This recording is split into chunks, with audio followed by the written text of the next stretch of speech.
staff. The Lakers didn't lose coaches. None of their other coaches are still there. It's the same. They're repeating the same thing with better players.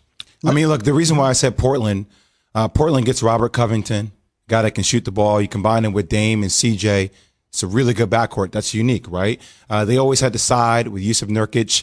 Zach Collins got hurt last year. He was averaging big time money, big time points per game, inside and out. Can knock down a mid-range jump shot. So I think now you get Enes Kanter, comes back, gives them size to kind of combat that size that the Lakers have to a degree. Resurgence of Melo. Yep, Melo played extremely well. He just signed another deal there as well. I mean, but look at the rest of the teams. When you think about, let's just go to the Western Conference. I mean, the Clippers didn't really make any moves in free agency. We'll get into later about what Paul George said about Doc Rivers and the scheme that they were running offensively. Okay, Denver Nuggets, they'll be there. But still, people are wondering about, can Jamal Murray sustain that type of play the whole year? He did it in the bubble. They looked incredible in the bubble. But can he do it the whole year? Houston Rockets, they got John Wall, but they still have a lot of questions. John Wall. Okay. And a potential exit for Harden. We've seen Westbrook OKC is already. rebuilding. I mean, they have draft picks out the Yang. Utah will be there. Dallas will be there. Phoenix will be there. Okay. It's the Lakers.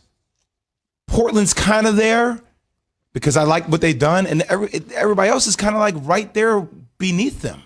It's the Lakers to lose this year, guys. Let's be real about it. It's the Lakers to lose when it's all said and done this year. You mentioned the Clippers, and I just want to kind of pay off what you had said for viewers and listeners that didn't get the gist of this from Paul George. You kind of mentioned he was a little bitter after their playoff loss when they were up 3-1 to Denver.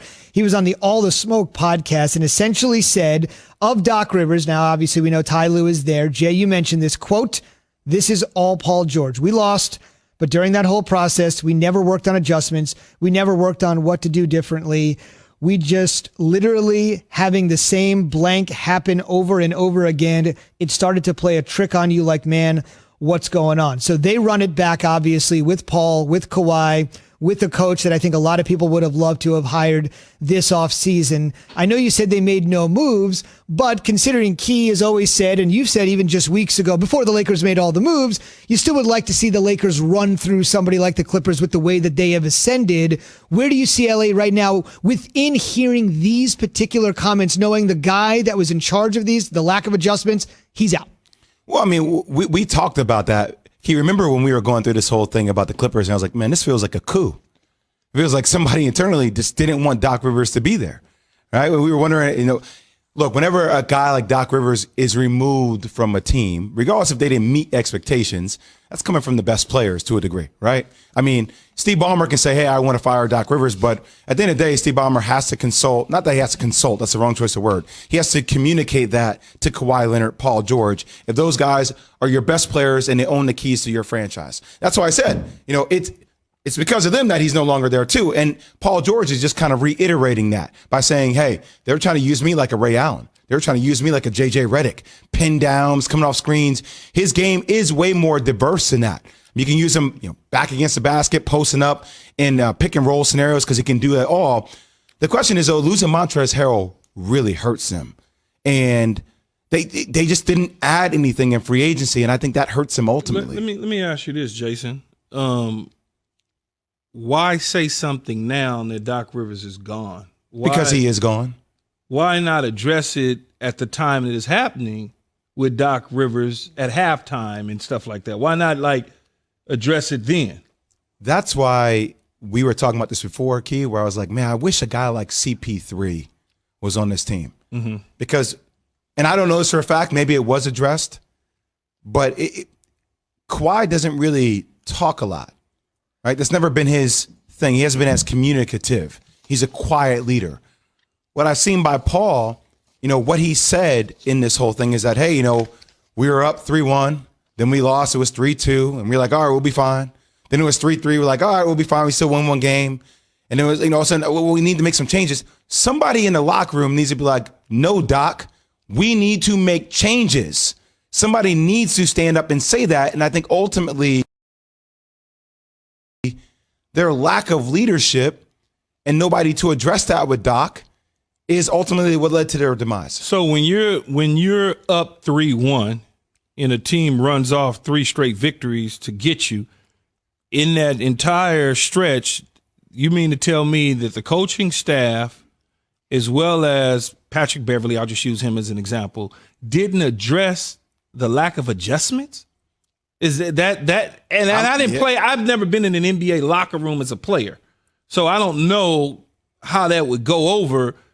I know in an NFL locker room, if the adjustments aren't being made, we're certainly going to let the coaches know, like, yo, this dude is playing me this way. We need to go to this. This ain't working. What are y'all doing? And so hearing you or listening to Paul George talk about the lack of adjustments from a veteran coach who's won a championship and veteran players that are on teams and guys like Sam Cassell who's on the bench and Ty Lue who's there, just let that just go? No, you're right. I mean, look, it's his word. Nobody else is really saying anything. No, I'm not questioning his word. I'm just saying it's like it's I guess it's baffling and mind-boggling to a degree, right? You would think that veteran players that have won championships, whether Kawhi doesn't, you don't need to scream loud to say, hey, Jay, man, we need to make some adjustments, dog. Look, you bring up a valid point. I wasn't in the locker room. I don't know what happened. This is Paul George saying these words. I would find it shocking that a guy like Doc Rivers, Ty Lue, Sam Cassell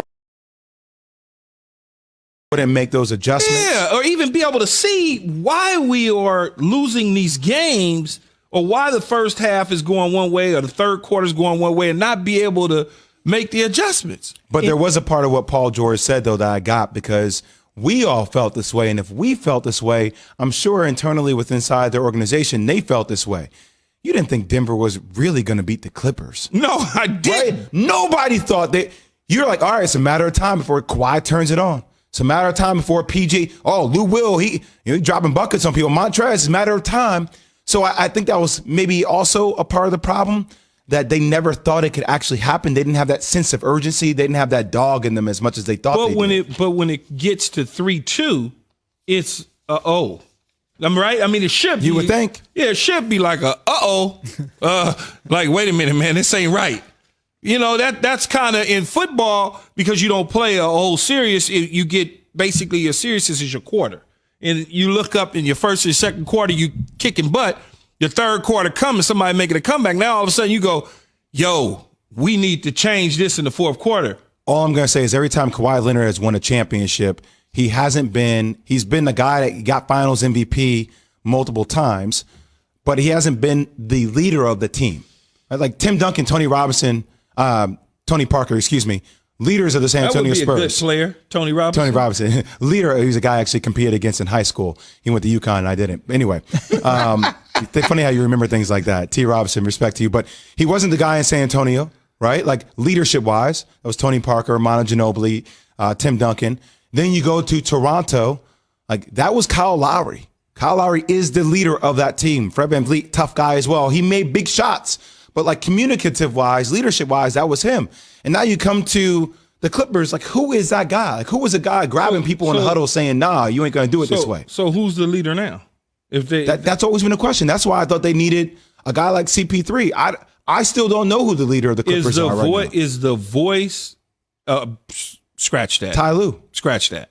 Is the leader Ty Lue and the voice Ty Lue now? It has to be. I mean, unless Paul George continues to step up and say, this is my team. Yeah. I don't know, understanding personality traits, who the leader is in the locker room. I see how Pat Bev talks to everybody, but I don't know. Does he lead them? He annoys me. I like him. Well, that's what I'm saying. Like, I know Dame leads the Portland Trailblazers.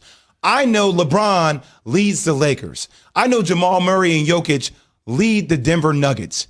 I don't know who leads the Los Angeles Clippers. I would love to play with Patrick Beverly, just not against him, because he would make me mad. Two quick things I would just mention just from the fan perspective. I would never think it would be Paul George's team as long as Kawhi Leonard is on the roster. That's just from a fan perspective. And also, this is a Waterloo season for the Clippers. Remember, if this thing doesn't work out, it doesn't blow up, these guys can just walk out the door, and everything the Clippers did to acquire these two guys It could be over at But the so end of